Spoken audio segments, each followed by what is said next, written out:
আসসালামু আলাইকুম প্রিয় ভিউয়ার্স।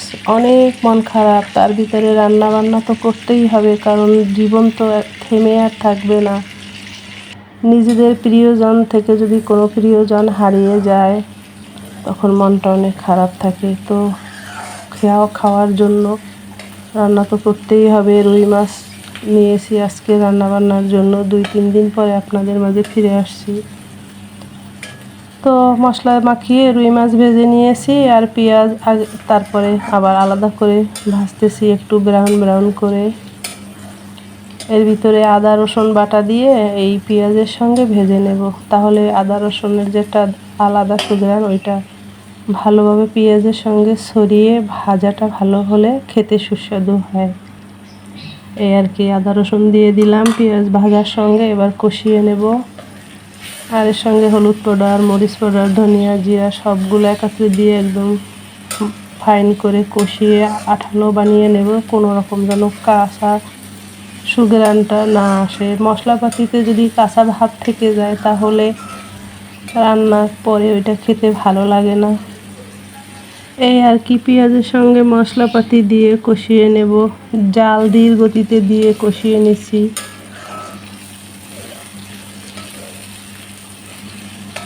তো পেঁয়াজ মশলার সঙ্গে কষানো হয়েছে, এবার ওই হলুদ, মরিচ, ধনিয়া, জিরা পাউডার দিয়েও কষিয়ে নেব। প্রিয় ভিউয়ার্স, আপনারা যে যেখানে যে অবস্থায় আছেন, অভাব অনটন মূল কারণ এই দুইটা যাদের ভিতরে বেশি আছে, ধৈর্য ধরবেন। কোনো বাজে চিন্তা ভাবনা, পৃথিবীর মায়া ত্যাগ করা এসব মাথায় নেবেন না, যেমনটা আমাদের ফ্যামিলির ভিতরে হয়ে গেছে। আল্লাহ পাক যখন আমাদের পাঠিয়েছেন নির্ধারিত করেই দিয়েছেন মৃত্যু কীভাবে কখন হবে। তারপরও নিজেদের হেফাজত চেষ্টা করে নিজেকে আত্মরক্ষা করে কোনো রকম যেন আমাকে দ্বারা আমার ক্ষতি না হয়, সৃষ্টিকর্তার দ্বারা আমার ক্ষতি হবে, সেইটাই প্রতিটা মানুষের হওয়া উচিত। মর্মাহত আমাদের মাঝ থেকে হারিয়ে গেছে একজন, নিজেকে নিজেই শেষ করে দিয়েছে 2টা ছেলে রেখে।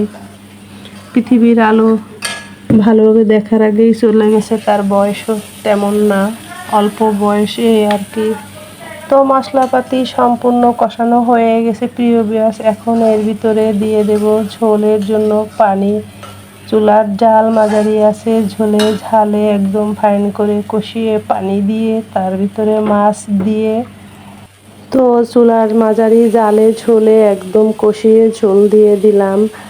আর ধীরগতিতে রান্না করলে খেতেও প্রিয় ভিউয়ার্স মজা হয়। তো এই তো কষানো হয়ে গেছে, এবারে নেড়ে চেড়ে ফুটে আসা অবধি অপেক্ষা করছি। এখন এই ফুটে আসলে এই ঝোলের ভিতরে মাছগুলো দিয়ে দেব।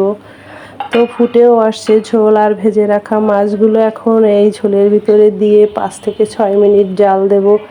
একদম চুলার জাল অল্প জালে তাপ লাগিয়ে মাছটা ডিপ ফ্রাই করে নিয়েছি। এখন আরও 3-4 মিনিট জাল দিয়ে নেব। রুই মাছের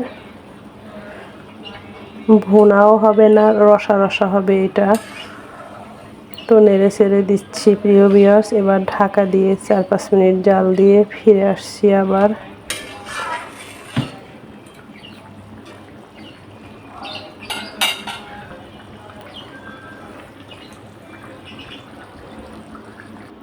আলহামদুলিল্লাহ, হয়ে গেল আজকে রুই মাছের রসা গায়ে মাখা। এই দেখুন, তো হয়ে গেল।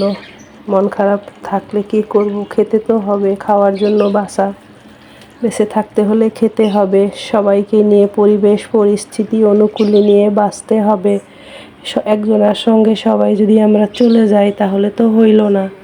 সৃষ্টিকর্তার যখন ইচ্ছে হবে তখন তো আমাদের নিয়েই যাবে। কেন আমরা একজনের মৃত্যুতে সবাই মরে যাব, ভেঙে পড়বো?